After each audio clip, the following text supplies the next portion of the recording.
What's up, everybody? Oh, good time to tell you, if you want a mug, shoot $40 over on Venmo. Let me put it on the screen. We have mugs, and check out our merch. Here you go.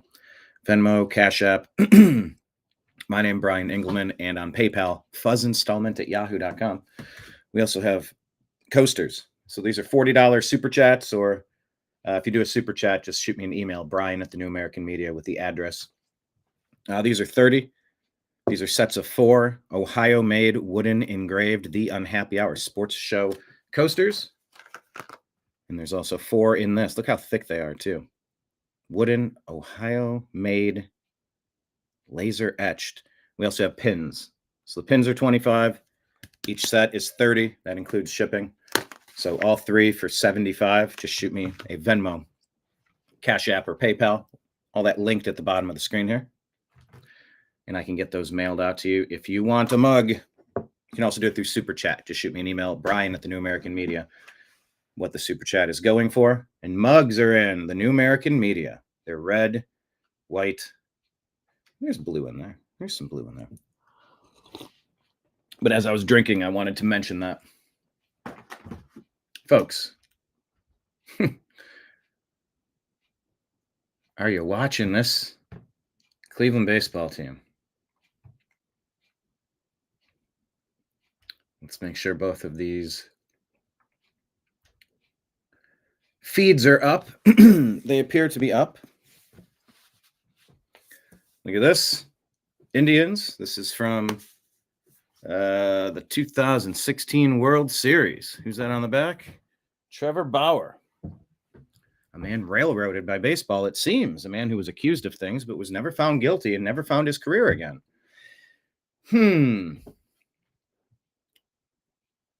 Wonder what that's all about.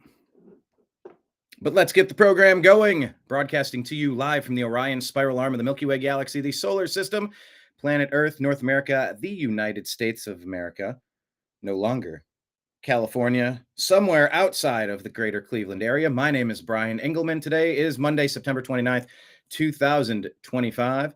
And this right here is, what's it called? Hi, this is Eric Metcalf, and you're watching Unhappy Hour.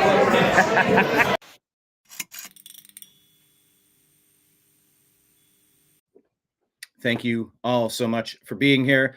The Cleveland Guardians. Oh my goodness, the Cleveland Guardians, people. Came from 15 and a half games back to win the division. It's almost unimaginable what they did. Don't miss out on this season. There's something special in Cleveland. Let's take a look at the standings. Whoop. Trying to find the right screen size to make that work.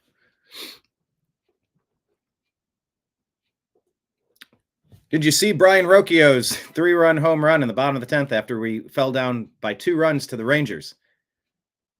It's giving you Francisco Lindor against the Yankees vibes. That video that often gets shared around, and it says, this is the loudest decibel mark in baseball history or something. It was when Lindor took the Yankees deep off the foul pole in right field at Jacobs Field, Progressive Field.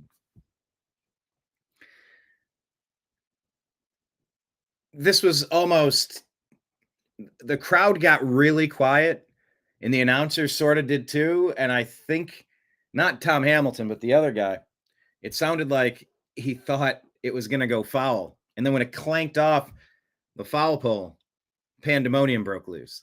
We'd already clinched the division, but to win this in the last at bat, at home, heading into the playoffs, all the momentum in the world, what a rush. And don't you want to keep that going? Well, the Guardians get to, doggone it. And I'm super excited for them. I hope you link up with this team and learn about them now. Watch some highlights, learn some of the players. Brian Rocchio, I believe he came up in the Tribe farm system. You know, I admit this is a little different from the days of having superstars. I mean, yeah, Francisco Lindor. See, that was the link to Jose Ramirez. What we have right now is we have Steven Kwan, who's a very good player. We have Jose Ramirez, that's one of the best to ever play baseball. And it's weird that we've reached this point, but it's not, because he's been this consistently good. It's defense, it's the base paths, it's, going 30 home runs, 40 stolen bases. He's done it twice. He's the only person to ever do it twice. We're seeing things we've never seen before. And I sure hope this is the year that Jose Ramirez gets his championship, or his MVP rather. Yeah, there are other great players in the American League. That's obvious. But who was most valuable to their team when they were down 15 and a half games this year? Left is a laughing stock. Like, oh, well, I guess we'll see you next year. Let's trade away Shane Bieber for next to nothing. We didn't really get much back. I mean, we got one player back, but I don't think that player's pitched for us. And it's just a prospect. We'll see. But for Shane Bieber, a proven commodity, why would we lose that leadership? Well, I mean, we have great young arms. And that's what's led one of the most impressive winning streaks of all time. Anywhere. So live it up. Enjoy it. Amazing outcome. Cleveland Browns, on the other hand, drop another game. So we'll get to that as well. Let's maybe start off here with Major League Baseball. Where do I click? No, spring training. Okay, playoff bracket. Let's just jump to the playoff bracket. So here's what you need to know. We're going to need to win 3 series to get to the World Series. So we need to win 4 series. How many games is this a best of?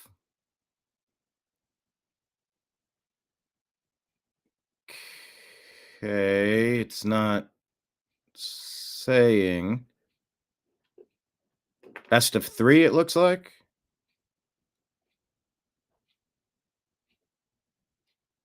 I remember they were doing the 1-game play-in. Oh, I hated that. That was not great.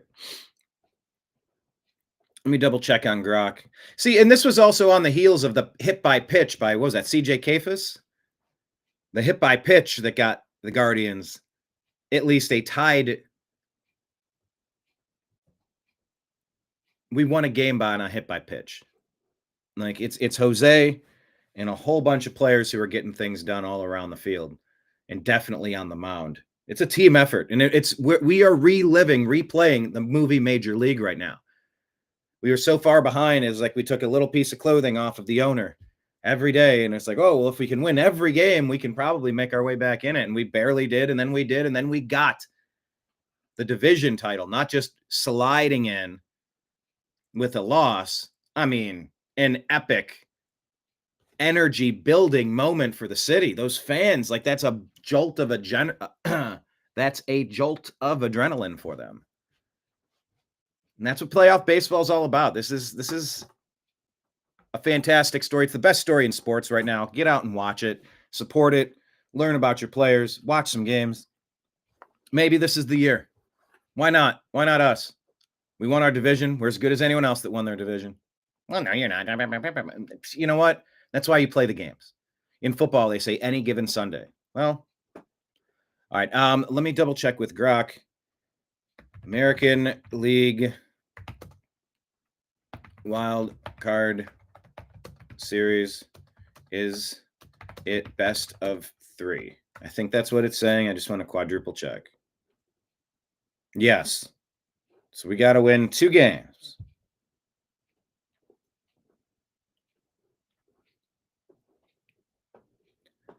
Hosted by the higher seed at their home. Oh, all 3 potential games are hosted by the higher seed at their home ballpark? Oh, so there's no travel. Okay, yeah, it looks like it. Game 1, game 2, game 3 at Guardians, at Guardians, at Guardians. Oh my gosh, that's a huge incentive to winning that division as opposed to backing in as a wild card. That is okay. And they're on record. Tarek Skubal is on record saying, like, I played in a lot of incredible places, but there's nothing like Cleveland. Like, I got to say, Cleveland was it was the most incredible atmosphere I played in. We're going to get that again. All right, so 3 games at home. How about that? What's up, Trash Panda? What's up, David? People jumping in on chat. Yeah, we are getting ready for our TNAM Daily Show. You know what? While we're thinking about it, let me play the intro to my TNAM Daily Show, and then we'll dig into the rest of our sports here. I am trying to find the best way to do these 2 shows now. In addition to Strictly Football will be tomorrow at 6 p.m., I believe. It'll be episode 6 or 7. I'll have to double check with Mike Barra, Jim Mitchell, and Ezrael Robinson. That's Strictly Football tomorrow at 6 p.m. Eastern. Let me double check on that. But yeah, we do our daily show in about 59 minutes, so I'm trying to squeeze the time in here.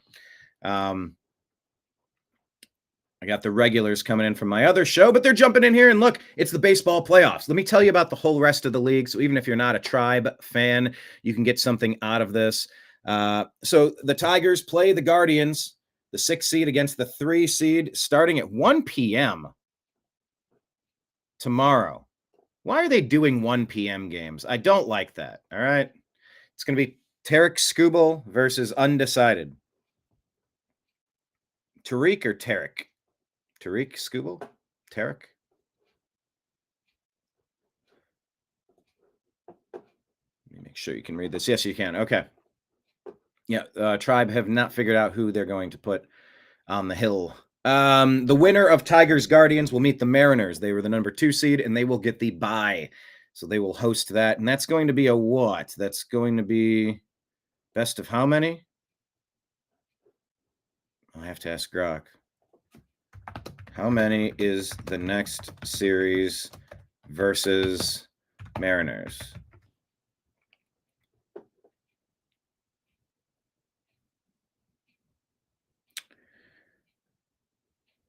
They're okay, best of 5 series. And then I guess it's best of 7 after that.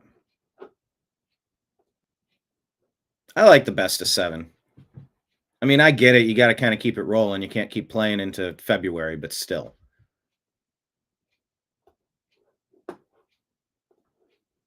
So the Mariners are waiting the winner of Tigers Guardians. Red Sox get that final spot. They bested the Astros. And they get the Yankees. So the Yankees are going to have 4 games in the Bronx, where I was last year. And they're going to get to play the Blue Jays, the team that bought Shane Bieber, the former Cy Young winner from the Cleveland Guardians at the trade deadline. I wonder if we regret that trade now. I don't know. You know what? Maybe without him gone and the young guns throwing it out there, maybe we don't make this run. Who knows? It's going to be impossible to second guess that in a negative way, would be my guess. David, John, what's up, everybody? Are you rooting for anybody in particular in the playoffs? The baseball playoffs. By the way, David and anybody else out there, John, of course, knows about this because John ordered these, the New American Media mugs. If you do a $40 super chat or $40 Venmo or donation somehow, just give me your address, Brian at the New American Media, and we will mail you one of these out, shipping included. So they're like $30, plus shipping. It's about $8, $9, $10. If anyone wants one, John hooked these up. Thank you, John. So the Blue Jays are waiting for the winner there of the Yankees and the Red Sox over in the National League. How about this? Cincinnati Reds got that final spot, and they're going to get to play the Dodgers 3 games in Los Angeles. That's great for Ellie De La Cruz and the Reds. That's making progress. That's a real good thing. Winner of Reds Dodgers will take on the Phillies. I mean, Dodgers are a very formidable team. This is a strange division here because the Mets, with a massive Dodger-like payroll, got bested by the tiny payroll Cincinnati Reds. I sure hope the Reds are able to re-sign Ellie De La Cruz, by the way. I like when the team that brought you there, dance with the girl that brought you. Dance with the guy that brought you. Something like that. You're trying to transform teams. It helps when you can get used to players, faces, jersey numbers, routines, personalities. That's really good for the game. It should be encouraged. maybe the free agent market could still be there, but maybe there should be a cap on what free agents can swoop in to offer. Where the home team would always get to add an extra year and pay you extra per year. I don't know. I know that there are always instances where smaller market teams are able to best their big spending opponents, but I want to see the superstars stay with their teams as long as possible. It's good for continuity of the fan base. It's good for the product. I understand capitalism, free agency, but when you really always have the best, most expensive free agents going to 6 or 8 teams every stinking year, it gets old. The competitive balance gets old. And I know these big contracts, they can backfire and they can hamstring teams. You can look all across every major sports league to see that. High risk, high reward, of course, but I like our chances a little bit better if we're spending as much as the biggest spenders. I know that's not entirely possible, but look, Jose Ramirez should win the MVP this season. You take Jose Ramirez off this team, I don't really know what we're looking at. He is the most valuable player to his team. And at some point, because he's been in the top 5 in most valuable player balloting for so many years, at some point you give Steve Nash an MVP. It's like a lifetime achievement award. All right, well, maybe this year LeBron James was better because let's face it, LeBron James was better than several MVP award winners during his tenure. There was something about, well, we can't give it to LeBron again. He's still just a kid. He'll have time for plenty of these. We should give it to some of these other guys. And he was penalized for that. And at the end of a career, you start matching up awards to Michael Jordan and going, well, he won this, he won that. And you go, well, yeah, LeBron got railroaded. Albert Bell got railroaded out of an MVP with Mo Vaughn. I mean, it wasn't even close, but the sports writers didn't care for him. So legacy is a strange thing, but look, Jose Ramirez, he turned down about $100 million from other teams to stay in Cleveland. He said, Cleveland is my house. I'm going to play you a couple clips here. Keep it moving, then we can touch on the Cleveland Browns. So anyway, Phillies, I hope Jose Ramirez gets all the votes for MVP this year. The most valuable player in baseball because he re-signed at a lower, he took about $100 million less. That makes him the most valuable because they allowed the team to invest in other areas. And he's the only player to do 30-40, 2 years in his career. I think I'm quoting that statistic right, but he's doing things that are just absolutely off the charts. He deserves it. You could give another one to Aaron Judge. You could give another, there's players that could earn it that are definitely worthy. But Jose's been, second in MVP, third in MVP, fourth in MVP, fifth in MVP. I think he's been second. This would be a great time to do a lifetime achievement because if you take Jose off this team, it's totally different. Anyway, the Phillies await the winner, as I was mentioning, of the Reds-Dodgers game. All right, over in the other side here, Padres and the Cubs. They're going to play 3 games, if necessary, in Chicago for the opportunity to play the number 1 seed Brewers. Playoffs, baby. Playoffs. So who are you rooting for? David, are you rooting for the Blue Jays because they're up there north of the border where they're trying to steal your guns? Or are you rooting for my Cleveland Guardians? Because, if I got to root for someone, why not root for that guy's favorite team? Granted, my favorite team are the Cleveland Indians. See, that's what's on this jersey. That's what's on this logo. That's who went to this World Series. That's who's on this hat. I sort of made a pact to not purchase Guardians gear because I don't agree with the cancel culture reasoning of it. I would like our team returned. All right, let's share this tab instead here. Let's go through both sports. Here is the player the coach who should be, I believe this would make him a 2-time manager of the year. I don't know how you could vote against him. Regardless, there have been other players who had great seasons. But this story was unique. No team has ever come from behind more than what we did. We set the brand new record, 15 and a half games out of first place, and we came back to win our division. It's the only time it's ever been done in Major League Baseball history.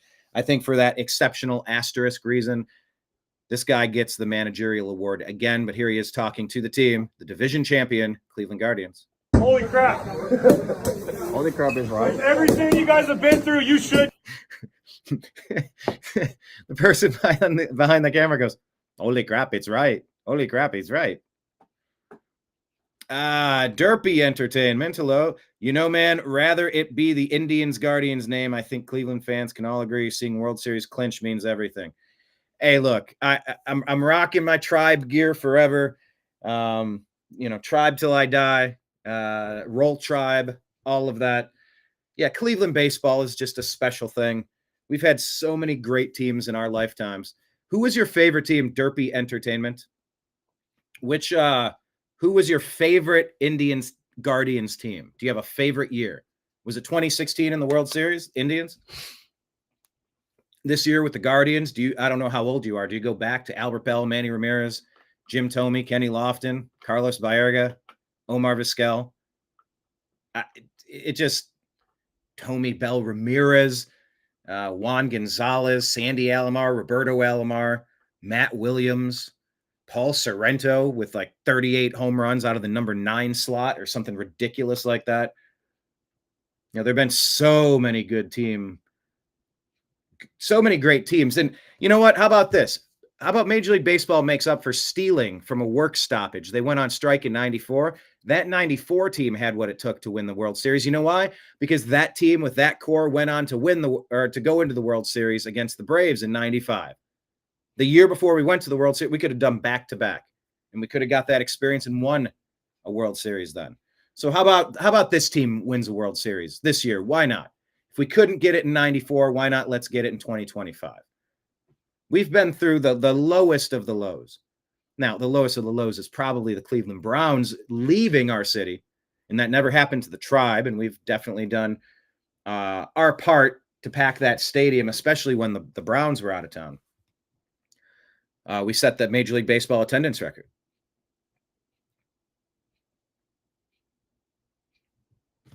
Derpy says, well, I was born in 96, but my favorite player was always, it says home, but I think you typed Thome, and it auto-incorrected you because he was a lefty first base until Josh, then they traded him. Yep, Thome, there you go. Oh, Tome's the best. How he'd point the bat. Ooh, didn't Robert Redford just pass away? Wasn't he the natural? Pointing the bat into the outfield? Watch the movie Major League. I love baseball. I love this time of year, and I have been so disappointed so many times with this team, just waiting for a championship I can call my own.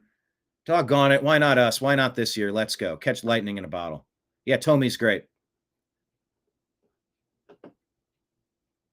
Anyway, Stephen Vogt, the manager, says, after all you've been through, and I like that he doesn't swear. I'm trying to dial back my cussing a little bit. Derpy says, honestly, 07 was my favorite, and then the Red Sox ruined everything. Yeah, I remember that.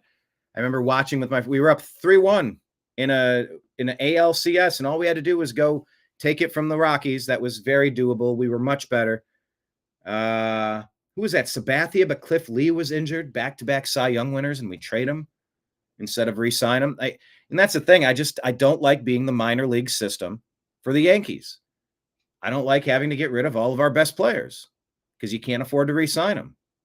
Ramirez, Bell, Thome, Sabathia. It gets old.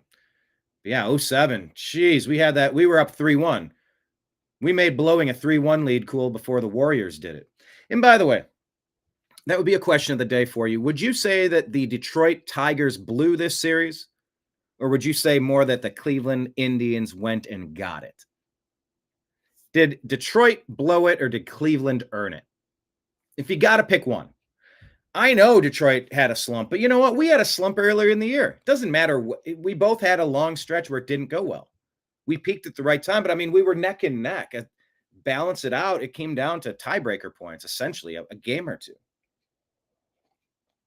I'm not going to take anything away from the Tribe here by saying that the Tigers blew it. No, the Guardians had to go get it. We went and got it. We earned it. We came roaring back in a way that nobody's ever seen before. Don't take that away from us.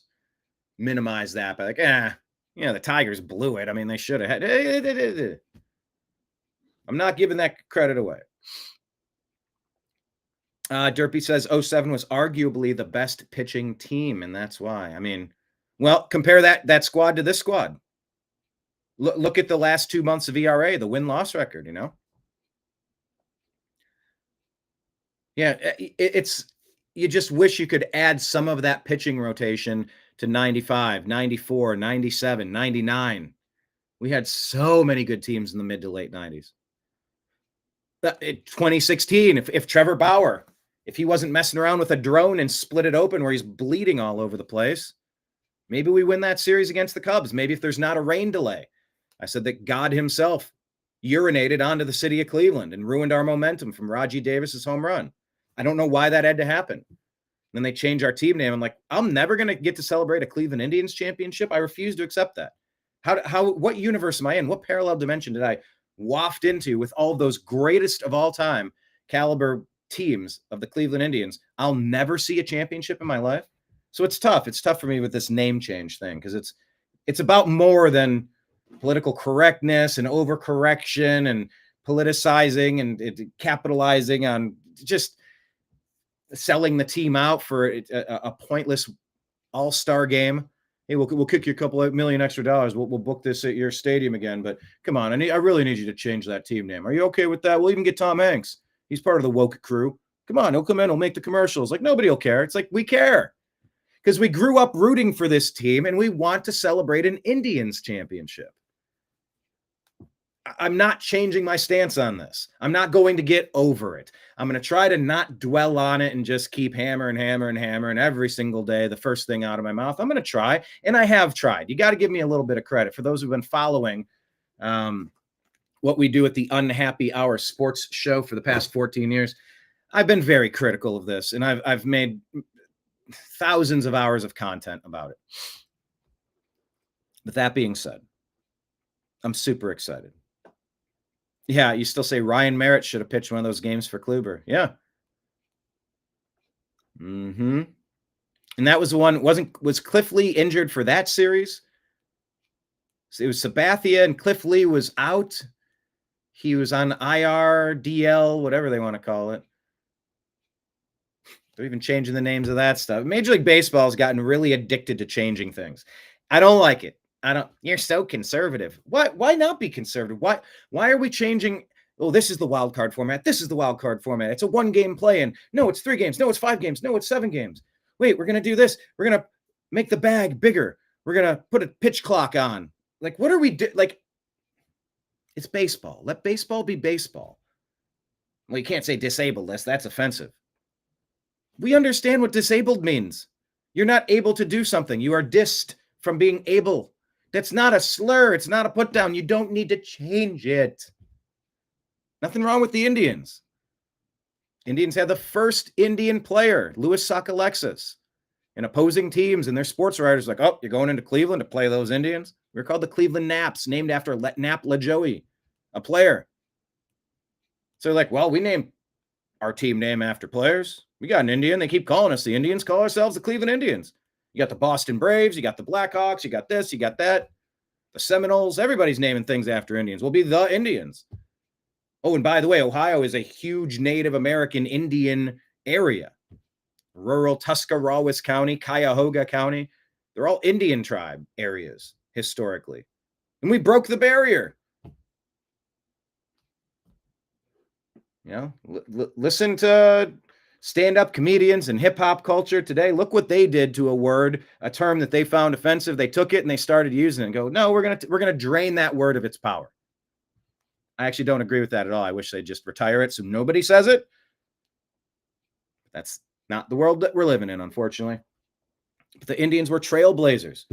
And the first Indian player, Louis Sockalexis. I think we had a second one as well. I don't recall his name. I apologize. We had Larry Doby. Most people don't even remember Larry Doby. He was the first black player in the American League on Cleveland. The Cleveland Indians had a black player. We're a trend-setting franchise. We hired the first black manager in the American League, Frank Robinson, in the 70s. This is what we do in Cleveland. It is a very progressive franchise. breaking down barriers, first black manager, first black player, first Indian player.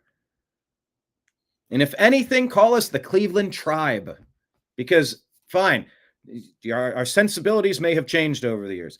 This is the coolest logo in all of sports. We love this cartoon character. He's just a character. Relax. It doesn't need to be a thing. Bring him back. And if you want to call us the Tribe, it's a group of people in a community coming together and saying we are a tight-knit tribe of people. Then the word tribe comes from our lineage of Indians, and there's Indian tribes. Our nickname was the Tribe for a while. Continue on that. Just branching off and ending that franchise before we got a chance to celebrate an Indians championship. You're leaving us hanging. There's a phrase called blue balls in the sports world, where if you're playing racquetball, they have those blue balls.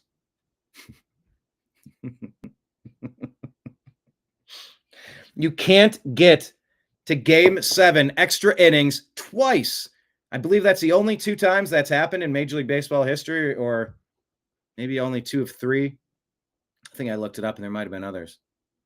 You couldn't get closer to a championship than we did and not delivered it. The rain delay in 2016. Extra innings, 1997, off Charles Nagy. We had it. I interviewed John Telich on this program before, and he said, I was there. I was covering it in Miami. I watched them wheel the World Series trophy into the Indians' locker room. Then when we blew the lead and it went to extras, I watched them wheel it out. It was surreal. Everything was covered for champagne. They had to take down all the plastic. You don't get closer to celebrating with no payoff than that.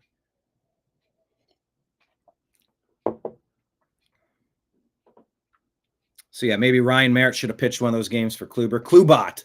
Yeah, we've been developing pitching. We need to get some of those mashers back. When we traded for Sandy Alomar. We traded for Kenny Lofton, but we got him. We identified it. We brought up Tomey. We brought up Man Ram. We brought up Joey Bell. I mean, just mashers. Derpy hates the pitching clock. Yeah, I mean, I'm sort of whatever on it. It just it recalibrates. I don't know. I know. I don't know that it necessarily makes things better. Isn't what they say they're trying to get more viewers and they need the games to wrap up quicker? But it's like we go to baseball games not so that they're done. It's so that you can get away. You escape. You escape punching in and punching out the universe that wants every hour from us accounted for. And it's like, we don't want to do that. Yes, leave crap alone. Change this. Change that. Derpy, what's your name, sir? And are you a sir? I don't know. I'm guessing. Derpy Entertainment. Where are you located? And what is your name? We got Trash Panda there in Texas. That was your comment. I was switching it up there. Honestly, you and I have seen a lot of Indians Guardians baseball, but this team feels different. Just a gut feeling. In what way does it feel different? Trash Panda says, yes, Indians, period. Yes. It's legacy. I mean, he's the first Indian player. It's like the sports writers are making fun of us. They're like, yeah, we're going to own that. No, that's cool. Like, let's go. And you know what? Even if that isn't the accurate story, let's tell it as there are versions of it this way, versions of it this way, versions of it this way, versions of it this way. That was 100 years ago. I don't know. But we're going to take that history. We were nicknamed the Tribe. So we're going to revise our franchise. We're still the Indians, but we're going to be called the Tribe. We're going to make this it'll say Tribe on our jerseys. We'll still keep Wahoo, but maybe we'll work in a couple other things and maybe keep this as a turn back the clock hat when you go back to previous jerseys, because the Indians have incredible jerseys. Those 95, 97 script jerseys are fantastic. This one is so nice. Love it. Special thanks to Justin for this. Big shout out to you. Yeah. Cleveland will give you sports. Cleveland racquetballs. Cleveland sports racquetballs, that's for sure. Anyway, back to Coach Stephen Vogt here in the locker room, and I like that he's trying not to swear. I don't know if that comes natural, if he's decided to change that, but I'm trying to work on that as well. Here you go. Get to party twice. Again, you get punched in the face, and every time we punch right back, we get up and we fight. Division freaking champs, boys, and we ain't done. Let's freaking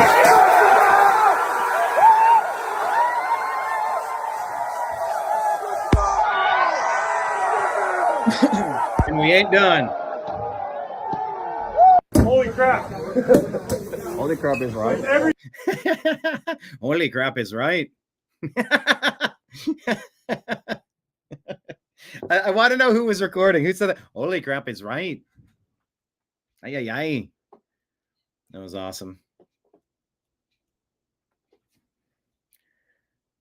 2025 Tribe reenacting the movie Major League. There's only one thing left to do. And what's that, everybody? Type it in the comments. There's only one thing left to do. What's that? Anyway, I will bounce over to X and give a couple of Guardians things, but I just want to address the Browns. Look, we're not getting anything done on offense. Let's go ahead and pivot to the Browns for a second here. There seems to be a growing consensus. It's just not happening with Flacco for whatever reason, and it's not entirely his fault. Our receivers are dropping passes. Our tackle play is terrible. But we can't just keep putting up 10 points a game and think that we're going to have a chance to win games. It's just not good enough. You got to, based on performance, you just have to change anyway. Could it get worse? Maybe it could. But if all of our other rookies are contributing right now, it's time. Let's see what else we got. Here, let's take a listen. It's time, and I thought they should have started off playing some of the younger guys, right? You have two rookies, one you drafted in the third, one you drafted in the fifth. It's time. Joe Flacco came out in my class in 08. And Moose, we were both looking at the TV when he threw that interception on a throwaway and saying, what are you doing? Yeah. You've been in the league entirely too long to make mistakes like that. Kirby Joseph is literally playing center field. He's almost like a punt return. That's probably one of the easiest interceptions he's ever had. If you're a Browns fan, you're leaning on saying, we have a championship type defense or a really good defense. Why not see what these young guys have? Because we're going to be in a position with 2 first-round picks to potentially go get our guy next year if we don't have that current guy in the locker room. But the only way we can find that out, Moose, is if the young guys play. I think you have to roll Dylan Gabriel out there first just because that's how it was in preseason. He was the backup quarterback. He was efficient throughout preseason. Yes, I believe he only played in the one preseason game, but he looked really good. Yeah, okay. So there's a few different points. Number one, let me ask the group. Please type in the comments. Do you agree or disagree that it's time to move on from Joe Flacco at quarterback for the Browns?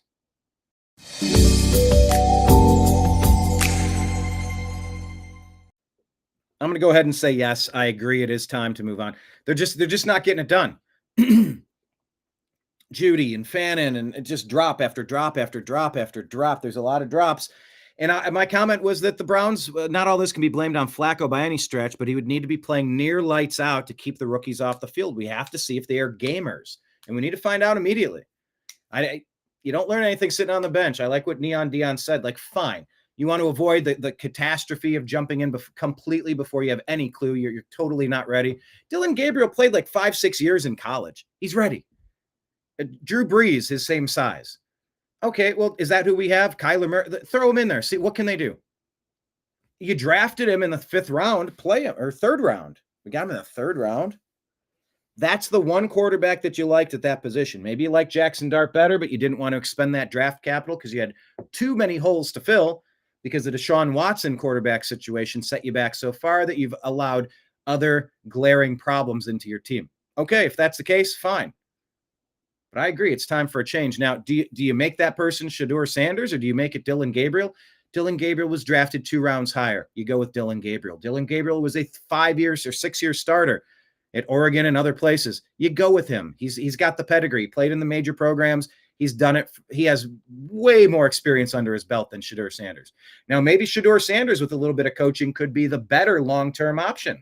Maybe better size, maybe better elusivity, maybe better, intangibles. We don't know. but you don't rush past the person that's most ready.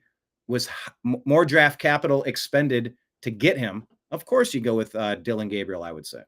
And his time going out there with the offense. So I roll him out. But I'm like you. If we have 14 games left or 13 games left, give them 6 and 7 games apiece, right? Now, again, if one quarterback goes out there and plays really well, you stay with the hot hand. But if he goes out there and struggles like most rookies do, why don't you see what the other rookie has as well? Because, again, with the draft capital you have, if you feel like you don't have the guy of the future in your locker room, you have that ammunition. Go get your guy next year. It's time. Agreed. Trash Panda Marion both say move on. Time to move on to a different quarterback. And I don't blame it. You can't blame all these drops on Flacco, but just it's not happening for whatever reason. But here's another take on this. Time that we're done with Flacco again. Trey Wingo. We're getting to the point of the Cleveland Browns season as we turn to October when you have to sort of realistically assess the situation. And realistically right now, the situation is pretty simple. Joe Flacco is not getting it done as a starting quarterback. So sooner rather than later, you're going to have to turn it over to the young guns. And that's Dylan Gabriel. It's not Shadur Sanders. And we'll see what happens going forward. But if they lose to Minnesota and then they're at Pittsburgh and they lose that one, you got a game with Miami coming up who's probably just as big of a mess, if not a bigger mess than you guys are in Cleveland. Then you have to think about turning the reins over and seeing what you can do. Joe was absolutely the right decision to start the season, but you have to give somebody the job for the right reason, and you have to take that job away for the right reason as well. And we might be getting to the point where it's time for them to take that job away from Joe Flacco and give it to the young guns in Cleveland, because pretty soon it's going to be, what the hell else do we have to do? Yeah, that's sort of where we're at. It's time to see who the Browns' 2 rookies are. We can't get worse production than we've been getting. The other rookies have been contributing in big ways already, so let's see if the QBs can do it for the current time and for the future, is what I said there. Okay, Super Bowl. Bad Bunny is going to headline. Have you ever heard of Bad Bunny? Well, let me tell you a little bit about him. Just announced as the 2026 Super Bowl halftime show. He's a massive Trump hater. Okay. This is according to Benny Johnson here. He's an anti-ICE activist. Great. Doesn't want to keep the country safe. That's wonderful. That's what you want.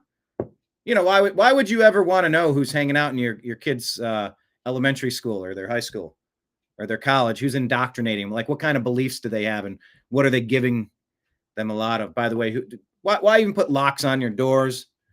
Just let anybody come and go as they please. Why would you ever care about protecting your family or your city, your neighborhood, or your country? How could you possibly be anti having a bouncer at the door of your nightclub?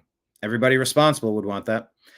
No songs in English. There's no songs in English?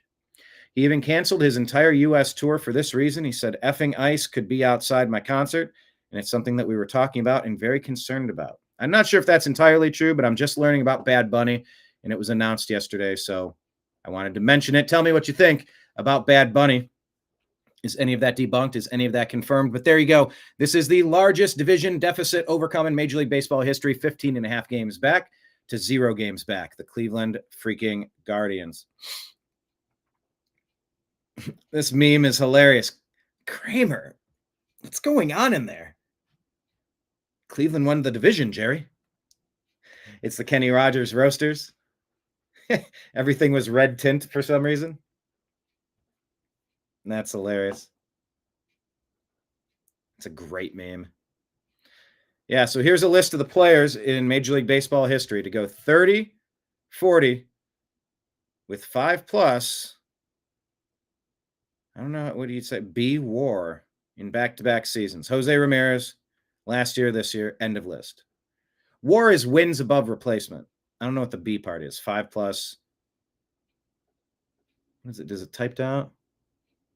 Yeah, okay, someone else. B WAR. I'm not familiar. So basically, regular WAR is wins above replacement. So basically, how many more wins does having Jose get you than if you just substitute an average third baseman in his place every game? It's kind of hard to judge it, though. So B WAR is just WAR that's calculated by Baseball Reference. And F WAR is WAR calculated by Fangraphs. Both of these websites use different tactics on how they measure WAR. I hope I made sense. It's very confusing. It took me like 3 years to figure it out myself. Yeah, you did a great job, and thank you for taking the time to explain not only WAR, but the different variations as well. I really appreciate it. Not going to lie, you're the GOAT. Appreciate you, bro. I'm going to reply here. Thanks for explaining this. We read this whole thread aloud on the Unhappy Hour Sports Show today. 092925. Okay. Wins above replacement calculated one particular way. Yeah, Jose Ramirez is special. Was this on Major League Baseball Network? He might be the best player on the field every field he steps on. Mark? The third thing you take away from this game, who's the best player on the field? And he might be the best player on the field every field he steps on. This guy. He's just that good. Has the third highest F WAR among position players since 2020. Every aspect of the game, it's things I think the only reason we don't talk about him is because he doesn't fit the profile of what it looks like, right? Yeah, I mean, yeah, you see Shohei Ohtani and you see Aaron Judge. They look like statues on display in Las Vegas or something at Caesar's Palace. You know, they're tall. They look athletic. Jose is a little short. He's a little stocky, a little unconventional, but like he just gets it done. Right? If he's standing at third base, 6'3", 225, ripped up, we're talking about him as one of the best players in the game. He is, period. Every number you go back to, he impacts their team. When we are used to having many superstars on a team. He might be the only bona fide superstar. Maybe Stephen Kwan, but he even cools off. He gets hot. He gets average. And Kwan is great. Kwan is great. But, you know, ultimate top 5 MVP voting consistently, top 10 for basically his entire career once he settled in. That is Jose Ramirez, and this is generational talent. And because Jose re-signed where most Cleveland players don't, he's going to own most of the major records by the time he does wrap up his career. He's on trajectory to be, he's right at the top of team leaders of all time. Longevity and steady consistency. ever they need him, defensively, base running. I know we talked about getting on the plate and pulling everything. And he's as smart as Omar Vizquel was, like really thinking out there, how to grab the extra bases, how to move the runners along, how to, playing the like incredible defense. It's not just swinging the bat. And if you look, it's like, oh, he's only hitting 283. It's like, fine, he's not hitting 315, but this day and age, not a lot of players are anyway. In the 90s, a lot of players were. But yeah, wins above replacement, only behind Juan Soto and Aaron Judge, above Shohei Ohtani and Francisco Lindor. By the way, wouldn't it be nice if Francisco Lindor took a little bit less to stay here in Cleveland to play alongside Jose Ramirez? Wouldn't it be great if they stayed together? But Frankie said, I'd rather go get the bright lights of New York instead of stay in my home. No, this 100 million is super important because once you reach a few 100 million, what's another couple 100 million between friends? I wish Frankie would have stayed, and I wonder if part of him wishes it too. Would he have traded it to be on all of these great teams while the Mets are missing the playoffs? Everything in the air. Well, yesterday when the chips were on the line, he had 2 strikes on him. He hits a backside double to get him back in the game. Right? He'll finish third. He is the definition of value. Yeah. Fangraphs war leaders amongst position players since I hope he doesn't finish third. I hope he gets it this the year. start of 2020. Judge, Soto, Ramirez, Ohtani, Lindor. Yeah, that's He's great. perfection in that clubhouse. Yeah. And here he is, planting the American League champion flag. The American League Central Division champion flag. And I guess there's only one thing left to do. What's that? Win the whole fucking thing. There it is. That's Major League. Everybody. The 1-2 pitch. No, I can't show you that, but he crushes it. Here, just listen to it really quick. Hang on, I can't. It'll pick up the audio. I think I can play 3 seconds of audio. Swung on and blasted. We'll leave it at that. Francisco Lindor vibes when he blasted it off the Yankees and it hit the foul pole in right field. Just freaking incredible. Loving it, loving it, loving it, loving it, loving it. So make sure you're following the Unhappy Hour in those places. on Instagram. And over here at the unhappy hour _